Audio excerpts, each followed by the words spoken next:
फिर आता है rewrite the following code in Python that after removing all syntax errors underline each correction done in the code. ठीक है, जब इस तरह का क्वेश्चन आएगा तो देखो पहले आपको करना यह है कि कोड आपका लिखा है, राइट।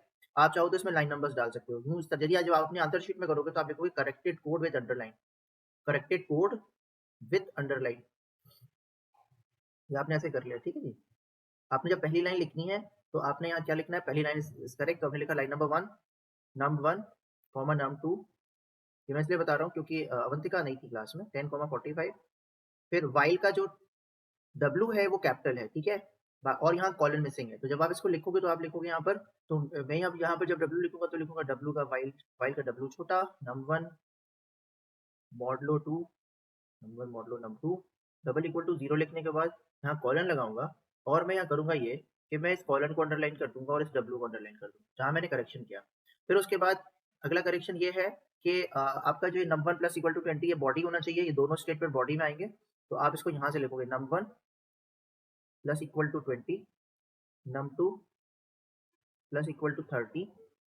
ठीक है, मैं थोड़ा सा वैसे लिख रहा हूँ अब क्योंकि आपने करेक्शन किया है लाइन नंबर 3 और 4 में, और आपने इसकी जो प्लेस है इंडेंटेशन है वो सही करी है, तो आपने ऐसे करके लाइन देनी है, ऐसे करके आपने इसको करेक्शन करना है कि हमने इतना गैप दिया हुआ है। ठीक है, ये आपने करेक्शन किया।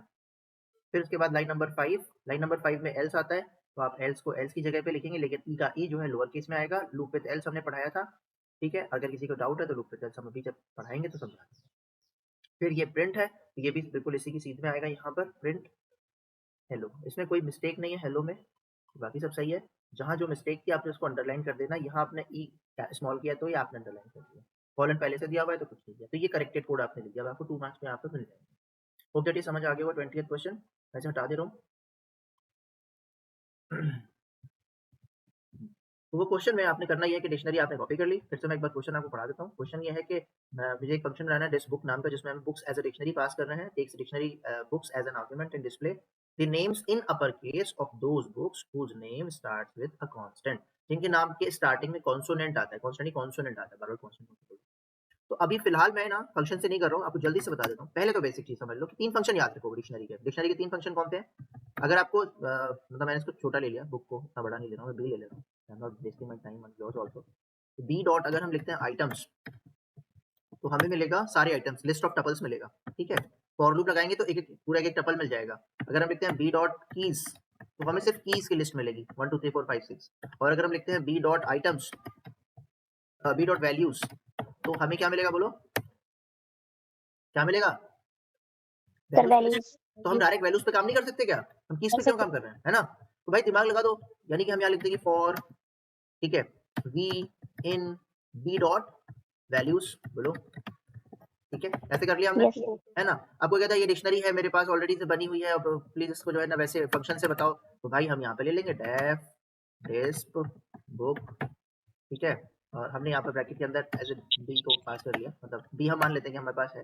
अभी मैं बता देता हूँ बी बुक, ठीक है। और जब हमने ये यहाँ पर ये बनाया था ना, यहाँ पर, तो हमने यहाँ पर कॉल लगा दी थी इस फंक्शन की, फंक्शन की हमने कॉल लगा दी थी, बस इतना सा कर दिया, कॉपी करके फिर ये हमने बी बना करके यहाँ कॉल लगा दी थी, बी पास कर, ठीक है, कॉल है हमारी, यहाँ से ड्राइवर ड्राइवर। पेपर में इतना सब नहीं करना है तुम्हें, सिर्फ तुम्हें फंक्शन डेफिनेशन लिखनी पर, क्योंकि हम तुम्हें रन करा के दिखाएंगे, सब चीजें तुम्हें मालूम होनी चाहिए। ठीक है, तो डिस बुक की हमने कॉल लगाई, अब हम यहाँ चले गए और हमने लगाया वही फॉर लूप। फॉर क्यों हम जबरदस्ती परेशान हो, हमें वैल्यूज पे काम करना है। वैल्यू इन क्या लिखेंगे, बुक्स डॉट, बुक्स हमारी डिक्शनरी का नाम है, वैल्यूज, तो कॉमन सेंस लगाओ, यहाँ पर हम सिर्फ प्रिंट वी करा के देखते हैं कि हमारे वी में आता क्या है, बस इतना, दैट्स इट। हमने रन कराया तो देखो सारी बुक्स के नाम आ गए, सारी बुक्स के नाम आ गए, हाँ या नहीं, जल्दी बताओ, रिप्लाई करो। yes, अगर हम अपर लिख देंगे तो सारी बुक्स के नाम अपर केस में आ गए, yes, बिल्कुल। अब हमसे वो कह रहा है कि सारी बुक्स के नाम अपर में नहीं दिखाने हैं, उन बुक्स के नाम दिखाओ जिनके बुक का पहला लेटर स्टार्टिंग विद कॉन्सोनेंट। भैया बहुत आसान है, अगर वोवेल कह देता तो हम यहाँ लिखते हैं कि इफ वी, ठीक है, वी का कौन सा लेटर, पहला लेटर ना, हाँ, वी जीरो इन, अगर हम ऐसे लिख देते ए ई आई ओ यू, अगर ऐसे लिख देते क्या मतलब होता है इसका, क्या मतलब हुआ, अगर वी जीरो यानी कि वैल्यू, यानी कि जो वैल्यू है हमारी पाइथन इंटरनेट फंडामेंटल्स, इसका पहला लेटर अगर वोवेल होगा, वोवेल होगा, तो तुम्हें क्या करना है, तो तुम्हें कुछ नहीं करना ना, तुम्हें कुछ नहीं करना, पास करा दो। एल्स का मतलब क्या हुआ कि वो लोअर यानी कि 0 जो लेटर है वो वॉवेल्स में से नहीं है। क्या करो फिर? प्रिंट करा दो उसको।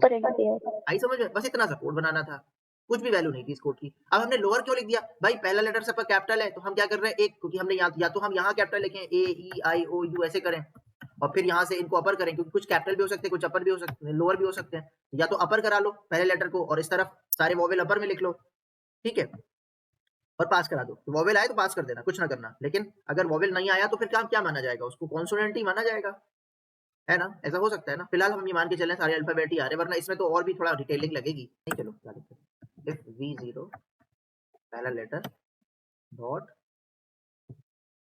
V0 इज अल्फा, ठीक है। अगर वो अल्फाबेट हो, समझ रहे हो बात को? क्योंकि हो सकता है किसी ने पहला लेटर, जरूरी तो नहीं है कि हमेशा अल्फाबेट ही आएंगे पहले लेटर में। अगर पहला लेटर अल्फाबेट हो तो चेक करो कि अगर वो अपर है तो कुछ नहीं, मतलब तो वो अगर वो वॉवेल है तो कुछ मत करना, अदरवाइज कॉन्सोनेंट है तो उसे प्रिंट कर देना। तो आया पाइथन नेटवर्किंग और सेफ क्लासेस, बोलो हाँ या नहीं? Yes sir. समझ आई कि नहीं आई? ज्यादा मैथमेटिक्स नहीं लगाई हमने। हर लेटर को पहला लेटर भाई जरूरी थोड़ी है पहले लेटर यहाँ लिख दे, किसी ने कुछ भी और लिख दिया डबल कोट्स के अंदर, तो हम स्ट्रिंग और नंबर सब बंद कर सकते हैं।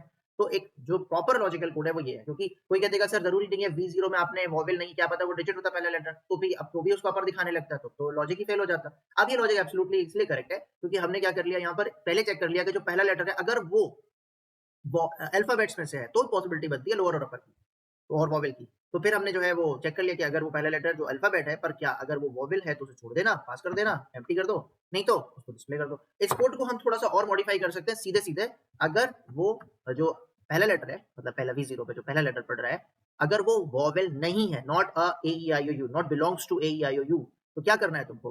तुम उससे सीधे क्या करना है, तुम इसको सीधे प्रिंट करना है। ये कोड भी वही काम करेगा, ठीक है? तो भाई समझ में आ गई? जो भी तुम्हें कोड आसान लग रहे हैं तुम उससे कर लेना, दैट्स इट।